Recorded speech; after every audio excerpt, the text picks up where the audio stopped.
जिसको हम पैराब्रंकाई कहते हैं। This is called. अस्सलाम वालेकुम। आज का हमारा टॉपिक है चैप्टर नंबर 13 से most important topic respiration in birds. इसको अंडरस्टैंड करने से पहले हमें बर्ड से मुतल्लिक 3-4 बातों का इल्म होना चाहिए कि फर्स्ट ऑफ ऑल कि बर्ड्स का मेटाबॉलिक सिस्टम सब एनिमल में से सबसे ज़्यादा हाई रहता है, because they are engaged in flying activity, जो कि एक ईजी टास्क नहीं है। इस वजह से इनका रेस्पिरेटरी सिस्टम भी मोस्ट एफिशिएंट है। हाई मेटाबॉलिक एक्टिविटीज़ में ऑक्सीजन की ज़्यादा ज़रूरत होती है, इस वजह से इनके अंदर मेटाबॉलिक रेट भी हाई है, तो रेस्पिरेटरी सिस्टम भी एफिशिएंट है। और दूसरी इंपॉर्टेंट चीज़ ये है कि जिस तरह हम रेस्पिरेशन के दौरान जब हमारे लंग्स में टोटल 5 लीटर एयर जाती है, तो वो उसमें से एक्सरसाइज में भी अगर हम हो तो जस्ट 3.5 लीटर हम एक्सचेंज करते हैं। 1.5 litre expired air still remain as a residual volume in the lungs, ताकि वो कोलैप्स ना कर जाएं। वो क्यों है? क्योंकि उसकी स्ट्रक्चर इस तरह की है। लेकिन बर्ड्स के अंदर हर बार फ्रेश एयर जो है वो एंटर होती है, जिसकी वजह से इनके अंदर रेस्पिरेशन मोस्ट एफिशिएंट टाइप की होगी।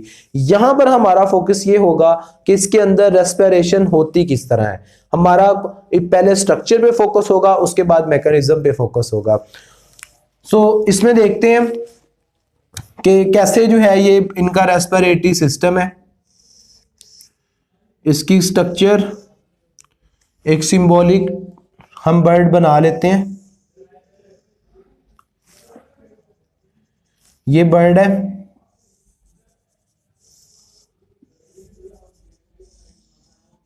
That is engaged in flying activity, जो कि फ्लाई कर रहा है। ये अब इसमें देखें होता क्या है कि यहां पे बिल्कुल जिस तरह हमारे अंदर नॉस्ट्रिल थे, इसमें भी nostrils, this is pharynx, okay. Nostrils, और ये स्ट्रक्चर इसका क्या कहलाता है? This is called as pharynx. फिर इसी तरह ट्रेकिया,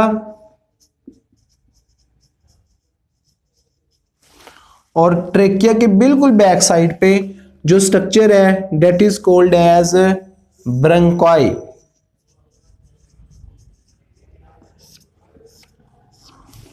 ठीक है, ब्रंकाई के बिल्कुल नेक्स्ट जो है वो स्ट्रक्चर होते हैं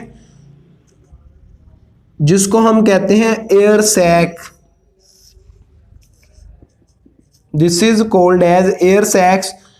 ये पोस्टीरियर भी होती है, एंटीरियर भी, और इनका टोटल नंबर 9 है।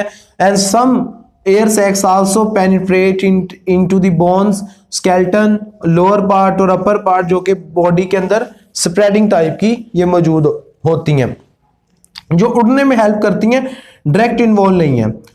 This is called as air sac. के बाद ये इसके लंग्स है, जिसमें ये दोनों साइड से ओपन ट्यूब्यूलर नेटवर्क्स की स्ट्रक्चर मौजूद होती हैं, छोटे छोटे यूनिट्स की फॉर्म में, जिसको हम पैराब्रंकाई कहते हैं। This is called as parabronchi. Alveoli इसमें नहीं होती, इसमें पैराब्रंकाई होती हैं, जो दोनों साइड से ओपन एक ट्यूबुलर स्ट्रक्चर है, जो कि बर्ड्स के लंग्स के अंदर मौजूद है। These are the functional unit जहां पे गैसेस एक्सचेंज होंगी। This is called as parabronchi. ये पैराब्रंकाई है, और ये इसके कौन से स्ट्रक्चर के अंदर मौजूद होती हैं? इन द लंग्स। इसी तरह बिल्कुल बैक साइड के अंदर भी इनके अंदर होती हैं air sac, posterior air sac. वो भी आगे जो है वो बोन्स के अंदर पेनिट्रेट कर सकती हैं, जो कि उड़ने में हेल्प करेंगी। ये इसकी ओवरऑल स्ट्रक्चर है। फेरिंग्स, ट्रेकिया, देन ब्रंकाई, फिर एयर सैक, फिर आगे लंग्स, और आगे जो है वो उसके जो फंक्शनल यूनिट है वो पैराब्रंकाई, और उसके बाद जो फिर जो है वो एयर सैक्स मौजूद है। अब इसने जब अपटेक करना है एयर को, air will move through nostril into the pharynx, then trachea, bronchi, उसके बाद वो मूव करती है एयर सैक के अंदर, जो कि रिब्स की मदद से कॉन्ट्रैक्ट और रिलैक्स ये भी होते रहते हैं। दिस फील्ड विद एयर, कुछ एयर इधर चलती है, कुछ उड़ने में हेल्प करने के लिए, बोन्स को लाइटर करने के लिए, जो बोन के अंदर पेनिट्रेट है एयर सैक्स के यूनिट, वो उसमें भी जा सकती है। यहां से बोन्स में से जब ये एयर गुजरती है, एयर सैक में से एयर गुजरती है, then it move into the parabronchi, जो कि कॉन्स्टेंटली ओपन रहते हैं एक साइड से, और उसकी वजह से दूसरी साइड तक एयर गुजरकर कहां चली जाती है, into the posterior air sac. ठीक है, वन वे फ्लो। ये यहां से एयर गई एयर सैक में कुछ ऊपर, फिर यहां से यहां पे आगे बैक साइड पे। अब यहां पर क्या होगा कि जब ये पैराब्रंकाई में से गुजरती हैं, पैराब्रंकाइस को सराउंड किया होता है, मैं रेड लाइन से मेंशन कर रहा हूं, ब्लड कैपिलरीज ने।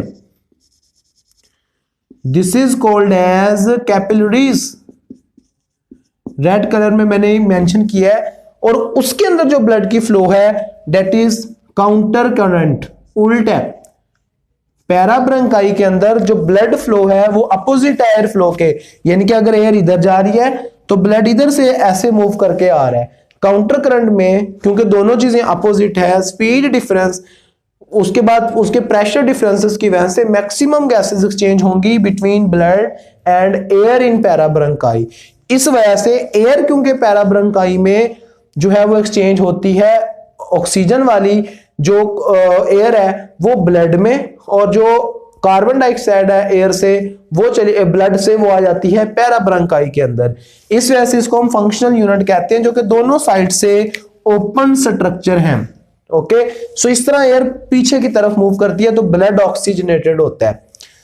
इसके बाद इसको रिवर्स कर दें, यानी कि जब ये कॉन्ट्रैक्ट करेंगे, ये वाले पार्ट से एयर चलेगी, फिर इसी रास्ते से न्यू आती रहती है और कॉन्स्टेंटली एंटर होती रहती है। इसी तरह जब ये रिब्स आर्टिकुलेट है जो इसके स्ट्रक्चर के साथ, जिसकी वजह से ये अप्स एंड डाउन ये जो इसका थोरैक्स रीजन करेगा तो उस पर प्रेशर पड़ेगा, तो वापस भी एयर इसी रास्ते से आएगी, पोस्टीरियर से पैराब्रंकाई, वहां से एंटीरियर सैक्स में, उसके बाद कहां जाएगी, नोस्ट्रिल्स के थ्रू बॉडी से बाहर। That will be called as exhalation. So इस तरह जो है वो बर्ड्स के अंदर गैसेस एक्सचेंज होती हैं, और इसमें हमने देखा कि कहीं पे भी लंग्स में चांस नहीं है कि वो गैसेस को स्टोर कर सकें, और कॉन्स्टेंटली एंटर होंगी, और कॉन्स्टेंटली जो है वो वेंटिलेशन के बाद, ब्रीथिंग के एक्सचेंज ऑफ गैसेस के बाद वो एक्सपायर्ड आउट हो जाएंगी। So that's why they have most efficient respiratory system, क्योंकि फ्रेश एयर हर टाइम इसमें एंटर होगी। जो एक्सपायर्ड एयर है वो रिटेन लंग्स में नहीं रह सकती, क्योंकि इनकी पैराब्रंकाई बिलोस की तरह जो है, जिस तरह स्ट्रॉ होता है, बिल्कुल दोनों साइड से वो ओपनिंग फॉर्म में मौजूद है, और ब्लड इसके अंदर कॉन्स्टेंटली जो है वो ऑक्सीजनेटेड होता रहेगा। So that's the respiratory system and structure in the birds. Allah Hafiz.